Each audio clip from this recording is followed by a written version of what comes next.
Assalamualaikum warahmatullahi wabarakatuh. Kembali lagi bersama saya dengan penjelasan tentang program pendidikan inklusif. Peserta didik di sekolah secara naluriah adalah kumpulan individu yang beragam. Mereka beragam dalam berbagai aspek, mulai dari aspek fisik, aspek sosial ekonomi, aspek latar belakang budaya, dan lain sebagainya.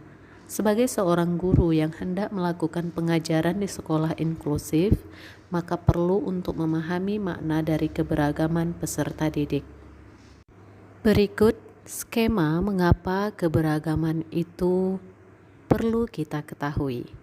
Karena keberagaman tersebut selaras dengan amanat Undang-Undang Dasar 1945 Pasal 31 Ayat 1 bahwa setiap warga negara berhak untuk memperoleh pendidikan.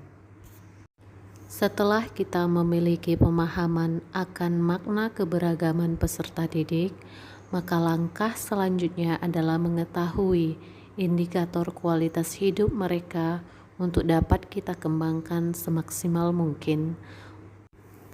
Tahukah Anda, terdapat 4 indikator kualitas hidup peserta didik yang harus kita penuhi, meskipun mereka beragam dan memiliki karakteristik uniknya masing-masing. Indikator kualitas hidup peserta didik tersebut adalah to love, to live, to play, dan to work. Adapun karakteristik peserta didik berkebutuhan khusus, yang pertama, anak berkebutuhan khusus dengan hambatan sensorik, contohnya tunanetra, tunarungu.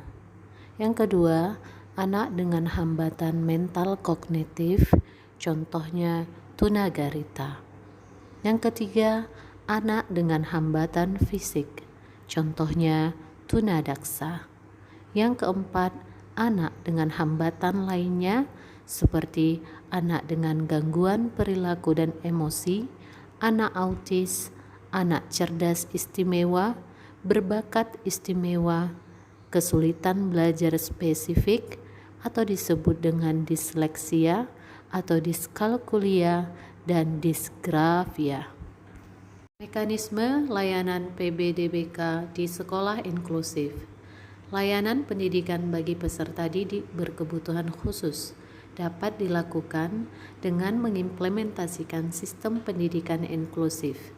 Saat ini, pemerintah telah mengakomodasi penyelenggaraan pendidikan inklusif dengan menerbitkan Permendiknas Nomor 70 Tahun 2009 tentang pendidikan inklusif bagi peserta didik yang memiliki kelainan dan memiliki potensi kecerdasan dan atau bakat istimewa, khususnya terdapat pada pasal 6 ayat 1 sampai dengan 3.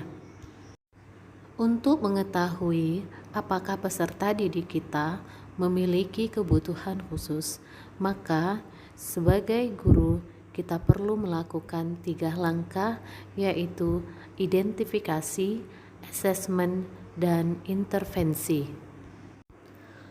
Identifikasi adalah suatu proses yang dilakukan secara sistematis untuk menemukanali sesuatu benda atau seseorang dengan menggunakan instrumen tersandar.